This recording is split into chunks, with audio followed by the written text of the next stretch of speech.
स्वाहा नमः सहस्राक्षतन्वने च नमः रुद्रा स्वाहा नमो गिरिशयास्पुरुषाय च नमः रुद्रा स्वाहा नमो मीदुष्ट। क्या है? जनक जी कहते हैं इन्हीं विलोकत अति अनुरागा, इनको देखने के बाद ऐसा अनुराग हो रहा है, राग उत्पन्न नहीं हो रहा, अनुराग हो रहा है, अर्थात प्रेम उत्पन्न हो रहा है। देखिए मुनिवर, मेरा मन का मुझे विश्वास है, मेरा मन हमेशा ब्रह्म में लीन रहता है।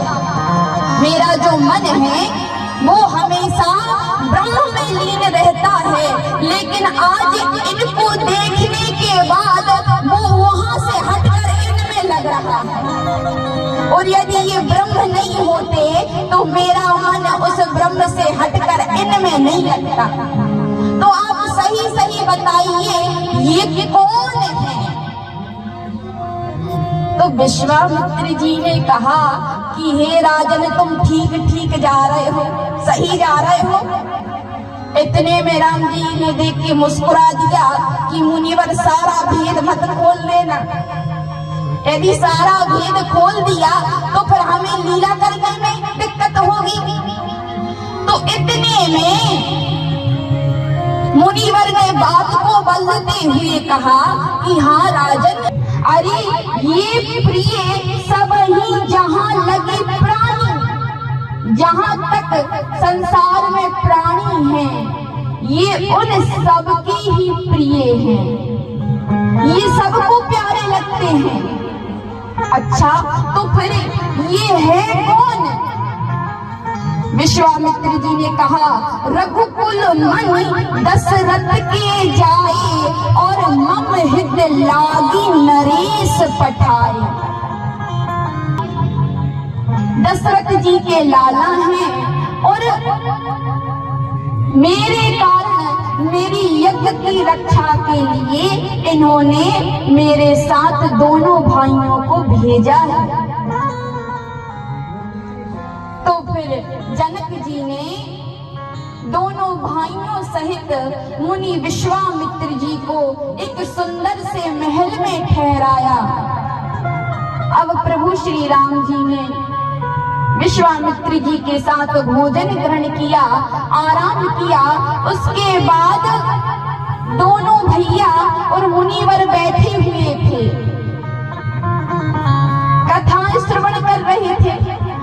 तभी गोस्वामी तुलसीदास जी कहते हैं कि लक्ष्मण जी के मन में जनकपुर देखने की इच्छा हुई। उनका मन हो रहा है कि जनकपुर को देखना चाहिए, एक बार घूमना चाहिए। देखिए बाबा, यदि आप कहीं जाते हैं या मैया जाएं, तो यदि कोई आप कहीं गए और वहां जाओगा कि जब बाहर से इतनी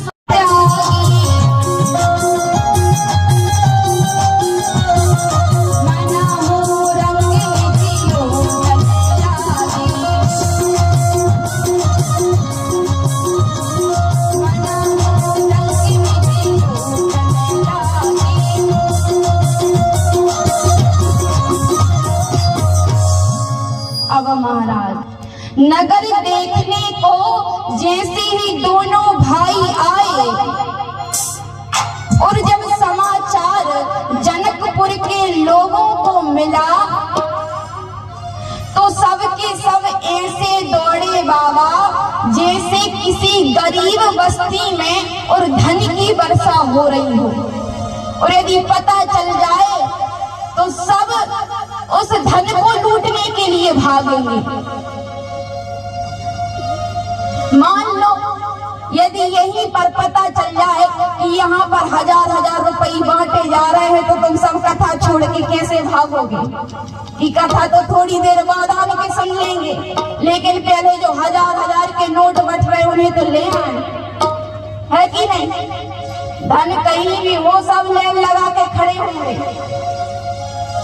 तो महाराज सब ऐसे भागे जैसे कि धन की वर्षा हो रही हो। अब जनकपुर के सभी स्त्री पुरुष बालक सभी ऐसे दौड़े और सारे नगर में हल्ला मचा है। किस बात का हल्ला? अरे सखी बड़े सुंदर हैं, दो बालक आए हैं, बड़े सुंदर हैं। कितने सुंदर? अरे सखी बता नहीं सकती कितने सुंदर हैं। अब सबरी जो नारियां हैं, जो सखियां हैं, वो अपने महलों में चढ़ चढ़ के झरोखों से, खिड़कियों से झांक झांक कर देख रही हैं। सखियां कहती हैं अरे इतने सुंदर तो भगवान विष्णु ही हो सकते हैं। तो दूसरी सखी ने कहा देख बहन, तेरी बात सही तो है, लेकिन भगवान विष्णु के चार चार हाथ है ना, तो थोड़े ठीक नहीं लगते, अजीब से लगते हैं चार चार हाथ। इसलिए भगवान विष्णु भी इनके जितने सुंदर नहीं हैं। तो दूसरी ने कहा अच्छा, तो फिर ब्रह्मा जी तो फिर इतने सुंदर होंगे। तो दूसरी सखी बोली नहीं, अब देखो फिर प्रॉब्लम, भगवान विष्णु के चार हाथ तो ब्रह्मा जी के चार मुंह। सखी ने कहा नहीं, ब्रह्मा जी भी इतने सुंदर नहीं। तो दूसरी ने कहा अच्छा, तो भगवान भोलेनाथ?